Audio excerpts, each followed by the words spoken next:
Hello everyone, once again, welcome to Instrumental Worship Tracks. I'm Joe from Joyful Noise Productions, and this is the third part of our tutorial series, which is vocalization.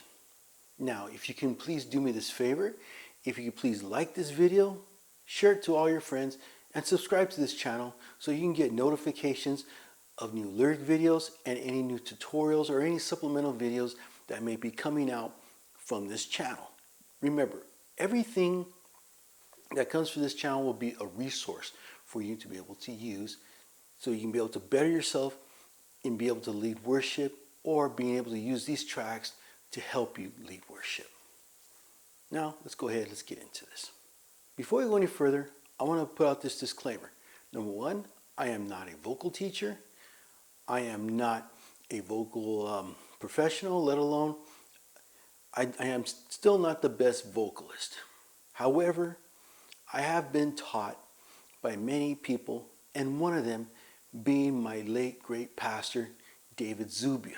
I have learned throughout the years, and then I was taught how to sing properly, especially the last few years being under my pastor, David Zubia. For 20 years, I have been under David Zubia, who was my friend, who was the lead singer of a group that we were in together, and also a worship leader at the church we once attended. And before he became a pastor, he brought me in as his worship leader. And through the time of being a worship leader, he was teaching me how to sing. Even though I did know how to carry a tune, I know how to breathe and everything else. However, he helped me to focus on things that were necessary. These things are necessary because this was going to help you as a vocalist, or even as a person who's leading worship, and being able to sing the songs effectively. Now, here are 4 things we're going to talk about in regards to learning how to sing. Number 1, posture. Now, if you look at every person who you see singing, like whether it be an artist, or you look at a video and you see somebody singing, as you notice, they're always standing straight up.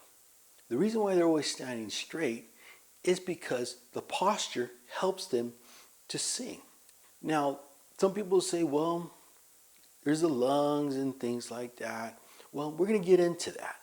But the posture, when you stand nice and straight, to some people it may feel like you're stressing out your body, but actually in reality, you're actually relaxing it. Because you're giving your whole body the room it's going to need to be able to contract and to expand.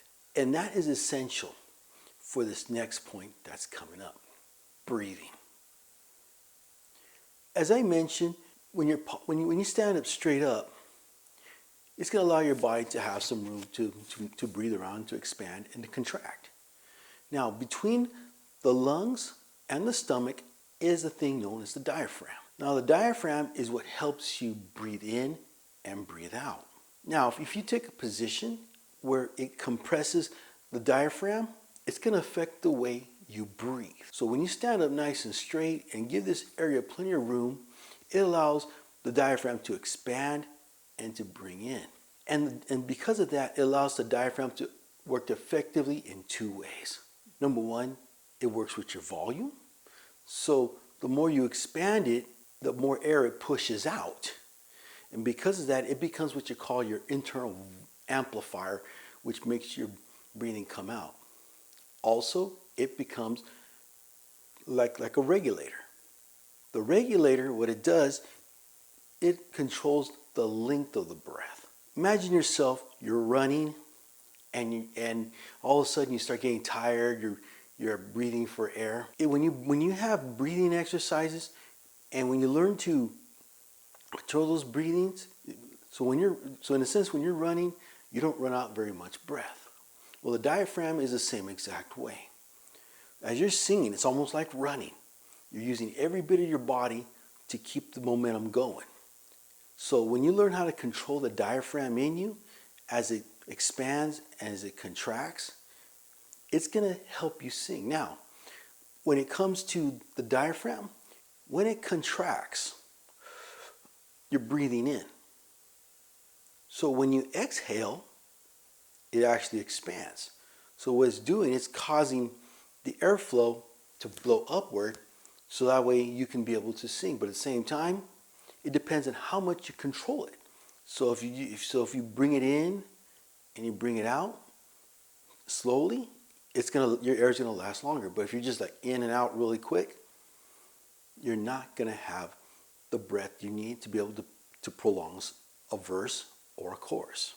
Now, when it comes to breathing exercises, one thing, learning how to control that air, it depends on how you deal with your diaphragm. One of the things that I've learned to do as far as learn how to breathe is to breathe in and out.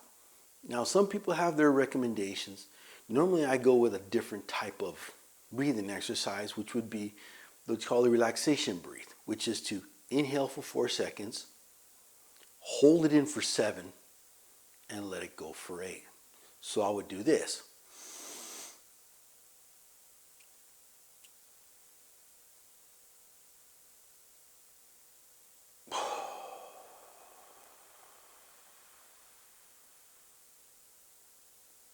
Like that. What that does, it allows you to be able to prolong your notes or the phrases that you're singing, whether it be a verse or a chorus. So in order to develop that, that's what you should do first. Learn to breathe in, hold a note or hold a breath, then let it out. Some people say do it 4 seconds at a time. Some people will say, just breathe in, breathe out, and learn how to kind of work it up as you go. Now, it doesn't matter. There's no wrong way of going about it. But the thing is learning to have breathing to be able to control it. So that way, when you do sing, you won't have to worry about gassing out towards the end like they would say. Number 3, warm-ups. Now, one thing that we have to do before we start singing is to warm our voices up. Sometimes when you turn on a car, they say, well, give it a little time to warm up. Sometimes there's reasons why you do that. Well, the vocal cords and your voice is the same exact way. Because in time, the older your voice gets, the harder it becomes. It's even worse if you at one time had abused it through alcohol or through smoking, because those can put a wear on your vocal cords. And because the vocal cords are what contain your singing, you're going to need those to be in tip-top shape. So there are some exercises that are out there in order to warm up your voice. Now, what I normally do is I would use certain what they call scale exercises, where I would go, oh, oh, oh, oh, oh, oh, oh, oh, oh. I would do stuff like that. Now, in case you're not familiar with all that does, no worries. What you want to do is when you sing lightly. Sing to a light song. Something that doesn't require much breath effort or much vocal effort. On a hill far away stood an old rugged cross, the emblem of suffering and shame.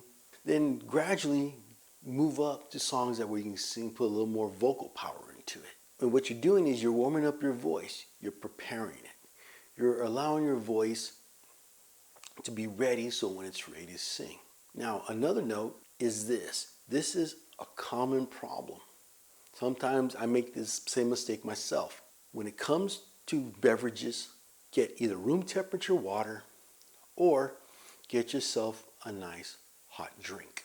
Because again, you want to keep these vocal cords nice and warm and flexible. When you drink like a cold water or a soda or something like that, it really messes up the vocal cords and it causes them to tighten up. And that's the one thing you don't need. So when it comes to the warm-ups, number 1, just sing nice and easy and just build up as you go. But at the same time, if you get thirsty, even though as much as you may want a cold drink of water, get something that's room temperature. So that way you can be able to maintain your voice as you get into sing. Mic position. Now, Some people are kind of, what about, what's with the mic position? If you look at the way people hold their mic, they hold it a certain way. Now, some people may hold it kind of weird. Some people may kind of have it right up to them.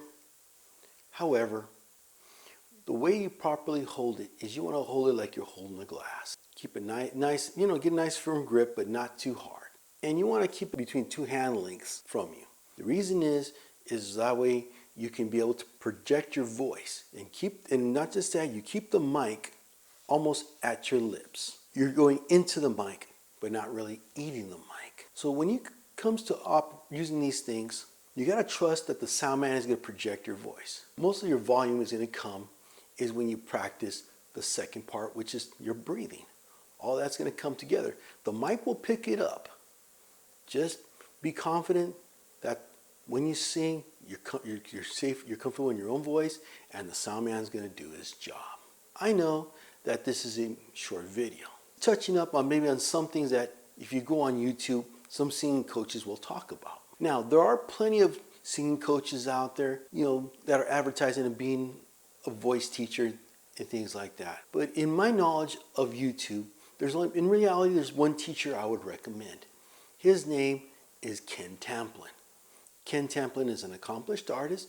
He's a singer with multiple ranges in his voice, and he's also taught many others to become successful in their singing careers.